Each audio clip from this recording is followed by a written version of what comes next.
السلام علیکم ملګرو. جنید خان ما بابر اعظم کپتانی خو الریډي خطره کې تاسو له معلومه ده په کم میچ چې پاکستان د ساوث افریقا نه بایولوژي هغه نه پس د پاکستان سیمی فائنل ته رسای چې کم دی تقریبا 95% امپوسیبل شوی دی. بل بابر اعظم دا خبر هم راغله چې بابر اعظم پی سی بی چیرمن زکا اشرف ته دوه ورځې داسې میسج کوي خو زکا اشرف هغه له هیڅ قسم ریپلای نه ورکوي. بورډ چې کم دی بابر اعظم سپورټ الریډي پرې خو دی. د خبرې انکشاف چې کم دی راشد لطیف نن په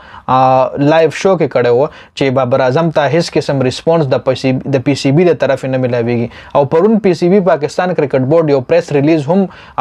ریلیز کړو چې هغه کې پی سی بی ویلو چې د ورلد کپ ټیم چې کوم دی بابر اعظم په خپل مرضی جوړ کړی دی. مطلب دی کې د زکا اشرف یا د چیف سلیکټرانو سره کار نشته دی. خدا ټیم چې کوم دی انضمام الحق او بابر اعظم او نور چې کوم اسسټنټ سلیکټر دی دا غي ټول په شریکه باندې جوړ کړی. دا بابر اعظم اکیله یوازې نه دی جوړ کړی. خپل تر انضمام الحق واره چې په سکواډ کې شامل شون انضمام الحق نور څه کوي. انضمام الحق واره د لاسه ټول گیم چې کوم دی د پاکستان کرکټ ټیم سمره هم امام الحق یادوم جی امام الحق د لاسه ټول میچونه چې کوم دی پاکستان بایللې ځکه نور د نور ټیمانو اوپنران تاسو ګورئ سمره سترانګ مطلب سٹارټ ورکی خپل ټیم لا نور ارسپری د افغانستان اوپنران تاسو ګورئ ابراهیم او ګربت سمره زبردست سٹارټ خپل ټیم لا ورکی 1070 1080 رنز کی زمونږ امام راشد نو اگست سټاپونه 1030 رنز یا 1040 رنز کی او بیا اوټم شي جی بیا اننګز ما خیره پورې ونه راسي. یو خو افریقینا شکست خورلو غټه وجه دا هم و چې پاکستان 21 ایکسترا رنز ورکړو جی په دغه میچ کې.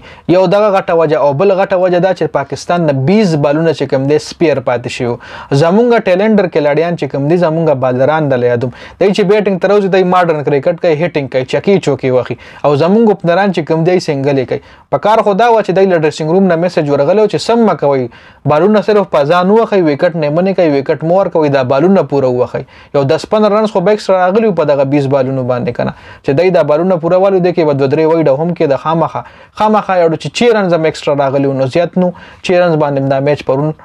د ساوث افریقا سره چې کوم میچ د پاکستان غټل شو. خو زمونږه چې کم حسن علي وروزی یا شاهین افریدی وروزی یا حارث رؤف وروزی نو یو ځان د ډیویلیر جوړ کی بل ځان د ویرات کوهلی جوړ کی سټاپ خوایړو د سره پیژنینا نو په کار خدا وسته په افریقې چې کم ټیلنډ رو مهاراج لکتلو ست په 13-14 بالونو باندې غي اورانس کړو جی اغله پته وا چې بس پریشر د سکور نه کیږي راشه سټاپونه کو کله خو بغلط بالو کی زبته فائدہ والم اور نواز اکثر نواز په ام سی جی کې نواز ویرات کوهلی د چې بالینګ کولو نواز دراسه بیا نن تعلق لیکسټم لسنګ بال کې لیکسټم له تخپو کې تاسو لیدل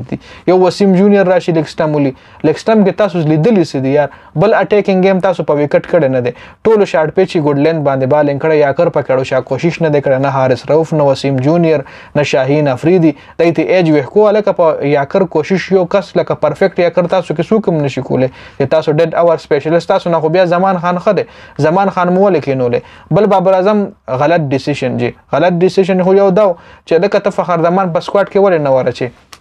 فخر زمان یو میچ صرف کړه په ورلد کپ کې هغه نه پس امام الحق کنسیسټنټلی په ایشیا کپ کې هغه نه پس ورلد کپ کې فیل کیږي دومره غټ شفاره سره دی امام الحق چې تاسو ډراپ کول نه شي. اوس کدی نه پس ته فخر زمان له چانس ورکینو سپیوس کاغه د سړی زوی چې لوي زاړو لوبېګم نه بزان د لپکا سنجټ کی یو خو د تاسو پی سی بی چې کم دی الریډي ریسپانس نه درکې نو بابر اعظم سم میسټیکس کړی دي هغه غټ ډیسیژن چې کم دی ګوره په میگا ایونت کې یو وډو کې میسټیک چې کم دی تعالی دومره ایکسپنسیو پروژې د پټرول میچ بایلل شي پرون وایډ چې کوم یو هغه لخپې سره ټچ شو بابر اعظم ریویو نه کو چونکه ریویو کول شي چې دا وایډ نه دی دوباره کیمرا کیو کتل نو پته بلګیدل و چې وایډ نه دی هغه وایډ نو دوباره هم خلو وایډ نو او هغه بابر اعظم ریویو نه کوجی نو یو اورنس په داسې میچ کې کروشل میچ کې یو اورنس قیمتي وي نو دا د موږ د بورډ او زموږ د کرکټ چې کوم حالات دي هغه ډیر خراب دي اور پکار هم نه زموږ ټیم چې کم دی پاکستان سیمی فائنل ل کوالیفای کېدو قابل نو جی کله سیمی فائنل ل کوالیفای شوی نو سیمی فائنل به انډیا سره راتلو نو تاسو وایي چې د انډیا نه سیمی فائنل ګټل شو په خوب کې ته نشي ګټل جی دا چې کم پرفارمنس ورکوي انډیا ټیم چې په کم فارم کړي نو دای نشو ګټل نو دریا د اخره چې بس دلته نه بار شو جی شړغون ته اپډیټ سو هډي رضایت مننه والسلام.